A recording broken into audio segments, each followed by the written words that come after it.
ಬಹಿರಂಗ ಪ್ರಚಾರಕ್ಕೆ ಇವತ್ತೇ ಕೊನೆ ದಿನ. ಎಲ್ಲ ಕ್ಷೇತ್ರಗಳಲ್ಲೂ ಚುನಾವಣೆ ನಡೆಯೋ 14 ಕ್ಷೇತ್ರಗಳಲ್ಲಿ ಅಬ್ಬರದ ಪ್ರಚಾರ ನಡೀತಾ ಇದೆ. ಡಿಕೆ ಸುರೇಶ್ ಪರ ಅಣ್ಣ ಡಿಕೆ ಶಿವಕುಮಾರ್ ಪ್ರಚಾರವನ್ನ ನಡೆಸಿದ್ದಾರೆ. ಈ ಸಂದರ್ಭದಲ್ಲಿ ದೇವೇಗೌಡರು ಮತ್ತು ಕುಮಾರಸ್ವಾಮಿ ವಿರುದ್ಧ ಡಿಕೆ ಶಿವಕುಮಾರ್ ವಾಗ್ದಾಳಿ ನಡೆಸಿದರು. ಕುಮಾರಸ್ವಾಮಿ ಗ್ರಾಮಾಂತರದಿಂದ ಸ್ಪರ್ಧಿಸಬೇಕಿತ್ತು, ಆದ್ರೆ ಇಲ್ಲಿಂದ ಯಾಕೆ ಬಿಟ್ಟು ಓಡಿ ಹೋದೆ ಅಂತ ಎಚ್ಡಿಕೆ ವಿರುದ್ಧ ಕಿಡಿಕಾರಿದ್ರು ಡಿಕೆ ಶಿವಕುಮಾರ್.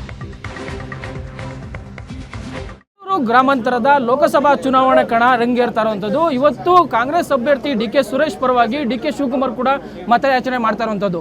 ಈಗ ಡಿಕೆ ಶಿವಕುಮಾರ್ ನಮ್ಮ ಜೊತೆಗಿದ್ದಾರೆ, ಅವ್ರನ್ನ ಮಾತಾಡ್ತಾ ಹೋಗೋಣ.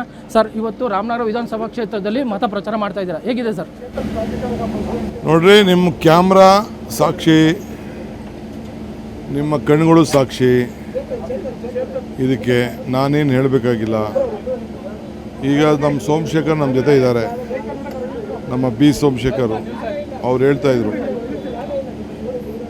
ದೇವೇಗೌಡರು ಒಂದು ಸುಳ್ಳಿನ ಕಂತೆ ಹೇಳ್ಬಿಟ್ಟು ಹೋದರು ಅಂತ. ಆರೋಳಿಲಿ ಅವ್ರು ಹೇಳ್ತಾಯಿದ್ರು, ನಾನು ಕೈ ಹಿಡಿದ್ಬಿಟ್ಟು ನಾನು ಮೇಕೆದಾಟಿಗೆ ಸೈನ್ ಹಾಕ್ಸ್ತೀನಿ ಅಂತ ಹೇಳ್ತಾಯಿದ್ರು. ನೀ 8-9 ತಿಂಗಳಿಂದ ನಾವು ಒಂದಾಯ್ತೀವಿ ಅಂತ ಒಂದಾದ್ರಿ, ಅಲೈನ್ಸ್ ಒಂದಾಯಿತು. ನೀವು ಹೇಳ್ಬೋದಾಯ್ತಲ್ಲ, ಈ ನಮ್ಮ ಕಾವೇರಿ ಜನಾಂಗ ಪ್ರದೇಶಕ್ಕೆ ಅನುಕೂಲ ಆಗಲಿ, ನೀವು ಮೊದಲು ಕಾವೇರಿ ನೀರಿಗೆ ಮೇಕೆದಾಟಿಗೆ ಸೈನ್ ಹಾಕಿ, ಈ ಬಜೆಟಲ್ಲಿ ಏನು ದುಡ್ಡು ಇಟ್ಟಿದ್ದೀರಿ ಆ ದುಡ್ಡನ್ನು ಕೊಡಿ, ರೈತರಿಗೆ ಅನುಕೂಲ ಆಗಲಿ, ಮಾದಾಯಿಗೆ ಸೈನ್ ಹಾಕ್ಸಿ, ಆಗ ನಾವು ಕೊಡ್ತೀವಿ ಅಂತ ಹೇಳ್ಬೋದಾಯ್ತಲ್ಲ. ಏನು ಹೇಳಲಿಲ್ಲ. ಈಗ ನಾನು ಪ್ರೈಮ್ ಮಿನಿಸ್ಟರ್ಗೆ ಸೈನ್ ಹಾಕ್ತೀನಿ ಅಂತ ಹೇಳಿದ್ರೆ ಇದೇನು? ನಿಮ್ಮ ಕುಟುಂಬಕ್ಕೆ ಅನುಕೂಲಕ್ಕೆ ನೀವು ಅವ್ರ ಜೊತೆ ಸೇರಿಕೊಂಡ್ರಿ. ಮಗ MP ಆಗಬೇಕು, ಹಳೆಯ MP ಆಗಬೇಕು, ಮೊಮ್ಮಗ MP ಆಗಬೇಕು ಅಂತ ಸೇರಿಕೊಂಡ್ರಿ. ಇದಕ್ಕೆ ನೀವು ರಾಜಕಾರಣ ಮಾಡ್ತಾಯಿದ್ರಿ. ರಾಜ್ಯದ ಜನತೆಗೆ ಹಿತಕ್ಕಲ್ಲ ಮಿಸ್ಟರ್ ಗೌಡ್ರೆ. ಸರ್, ಏನಂತಂದರೆ ಅವ್ರು 28 ಕ್ಷೇತ್ರ ಗೆಲ್ಲಿಸ್ಕೊಂಡು ಬಂದರೆ ನಾನು ಸೈನ್ ಹಾಕ್ತೀನಿ ಅನ್ನೋ ಮಾತು ಹೇಳ್ತಾರಂತ ಸರ್. 28 ಕ್ಷೇತ್ರದಲ್ಲೂ ನಾನು ಹೋರಾಟ ಮಾಡ್ತೀನಿ, ಗೆಲ್ಲಿಸ್ಕೊಂಬರ್ತೀನಿ, ಹಾಗಾಗಿ ಏನು ಮೇಕೆದಾಟು ಯೋಜನೆನ ನಾನು ಸೈನ್ ಹಾಕ್ಸ್ತೀನಿ ಅಂತ ಎಲ್ಲಿ 28 ಹೋಯ್ತಾರ್ರಿ?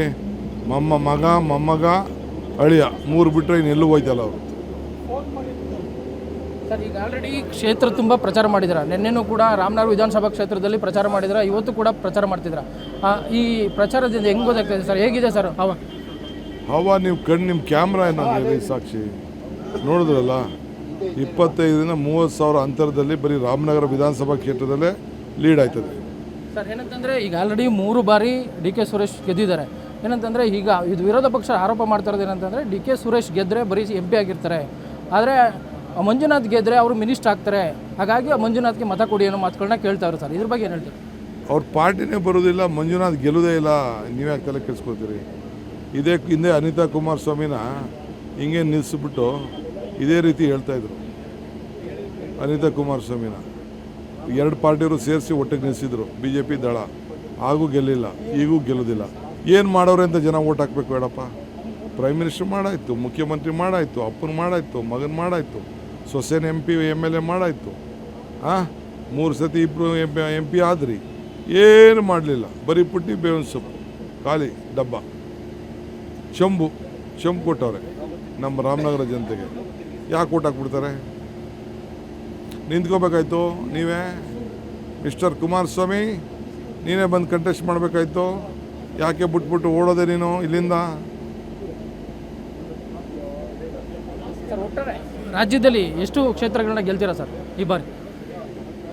ನನ್ನ ಪ್ರವಾಸ ಮುಗಿಲಿ, ಈಗ ತಾನೇ ಮೊದಲನೇ ರೌಂಡ್ ಮುಗಿತಾ ಇದೆ. ನಾಳೆ ವೋಟಿಂಗ್ ಆಗಲಿ, 2ನೇ ರೌಂಡ್ ಹೋಗಿ ಬರ್ತೀರಿ, ಆಮೇಲೆ ಹೇಳ್ತೀನಿ. ಒಟ್ಟಾರೆ ಇದು ಡಿಕೆ ಶಿವಕುಮಾರ್ ಅವರ ಮಾತು. ರಾಮನಗರದಿಂದ ಜಗದೀಶ್, ಏಷ್ಯಾನೆಟ್ ಸುವರ್ಣ ನ್ಯೂಸ್.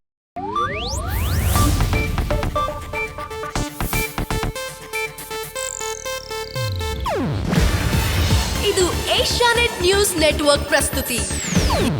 ನೀವು ನೋಡ್ತಿದ್ದೀರಾ ಏಷ್ಯಾನೆಟ್ ಸುವರ್ಣ ನ್ಯೂಸ್.